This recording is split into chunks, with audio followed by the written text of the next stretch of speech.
మెల్లని స్వరం అనే ఆత్మీయ కార్యక్రమానికి ప్రేమతో మిమ్మల్ని ఆహ్వానిస్తూ ఉన్నాను. దేవుని బిడ్డలారా, మీరందరూ బాగున్నారా? ఉదయకాలం లేచారా? బైబిల్ చదివారా? దేవునితో మాట్లాడారా? ఎలా ఉన్నారు? మీరందరూ బాగున్నారని నేను నమ్ముతున్నాను. ఎందుకంటే ప్రతిరోజు కూడా ఆయనే మన్నాను బుధిస్తూ ఉన్నాం.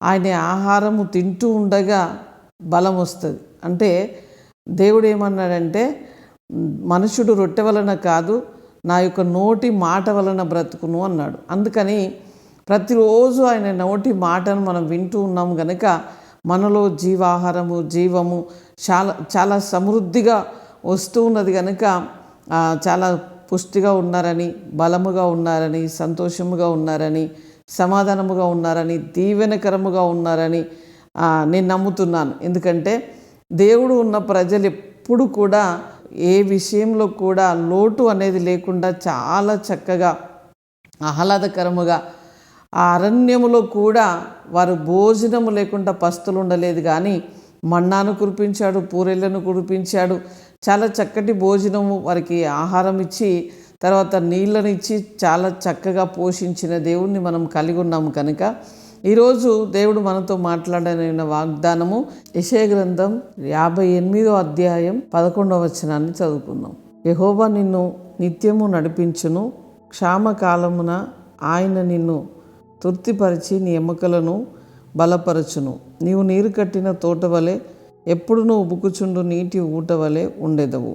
ఈరోజు ప్రభు మనతో మాట్లాడుతున్న మాట క్షామ కాలములో కూడా, అంటే ఏమీ దొరకని పరిస్థితులు కొన్ని ఉంటాయి. ఆ పరిస్థితుల్లో కూడా నేను మిమ్మల్ని తృప్తిపరుస్తాను, నేను మిమ్మల్ని పోషిస్తాను అంటున్నాడు. ఎలా ఉంటామట మనం అంటే, నీరు కట్టిన తోట వలె ఎప్పుడూ ఉబుకుచుండు నీటి ఊట వలె. అంటే ఈ ఎండాకాలంలో కూడా ఏదైనా పొలము దగ్గరికి, ఏదైనా మంచి చెట్లు చాలా విస్తారముగా ఉన్న తోట దగ్గరికి వెళ్తే వారు పెంచేవారు చక్కగా దానికి కావలసిన నీరును పెడతారు.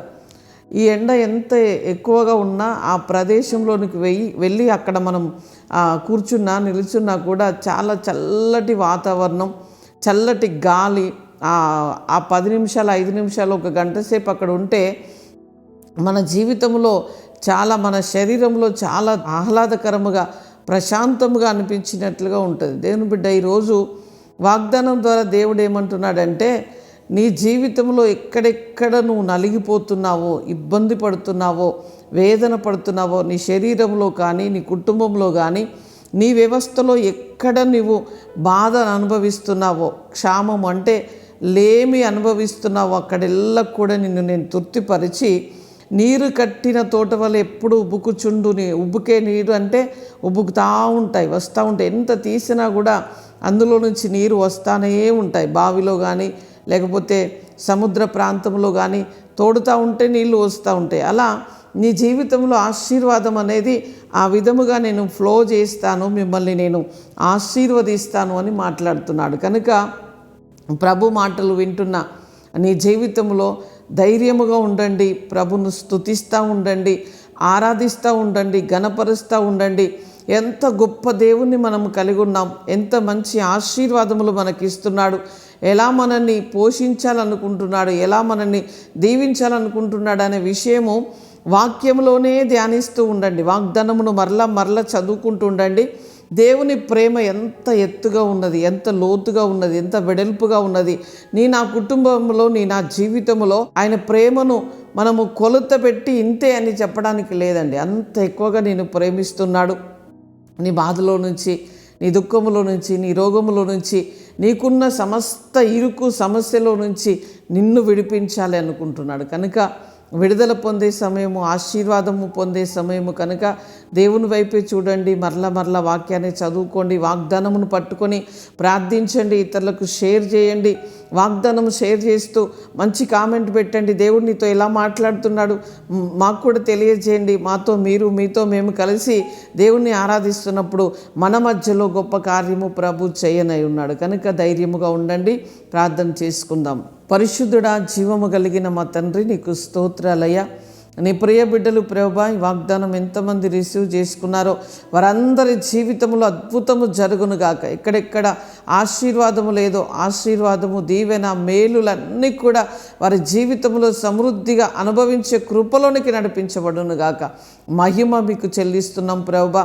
అయ్యా ఒక్కొక్కరి జీవితం, ఒక్కొక్కరి కుటుంబం, ఒక్కొక్కరి వ్యవస్థ అయ్యా మహిమ పొందినట్లుగా సహాయం చేయండి. వారి చేతి పనులు, ఉద్యోగాలు, వ్యాపారాలు అయ్యా దీవించమని ప్రార్థిస్తున్నాం. చదువుకుంటున్న బిడ్డలకు చక్కటి జ్ఞానము, జ్ఞాపక శక్తిని, ఎగ్జామ్ రాస్తున్న బిడ్డలకు అయ్యా ఎటువంటి భయము లేకుండా, అనారోగ్యము లేకుండా మంచి ఆరోగ్యముతో, బలముతో, నీ జ్ఞానముతో, అభిషేకముతో నింపండి. రాస్తున్న ఎగ్జామ్ అన్నిటిలో అయ్యా మీరు తోడుగా ఉండమని ప్రార్థిస్తున్నాం. కృప నీ బిడ్డల మీద విస్తరింపజేయండి. అనారోగ్యంతో ఉన్నవారిని ముట్టి స్వస్థపరచండి అయ్యా. ఈరోజు పెళ్లి రోజు జరుపుకుంటున్న వారికి శుభము, దీవెన, ఆశీర్వాదం పలుకుతున్నాం అయ్యా. పుట్టినరోజు జరుపుకుంటున్న వారికి అయ్యా శుభము, దీవెన, ఆశీర్వాదం పలుకుతున్నాం. నీ బిడ్డల మీద నిత్య ఆనందం ఉండునుగాక, సమాధానం ఉండునుగాక. తండ్రి వాగ్దానం వారి జీవితంలో అయ్యా ఈ సంవత్సరము ఫలించునుగాక, మహాభివృద్ధి పొందుదురుగాక.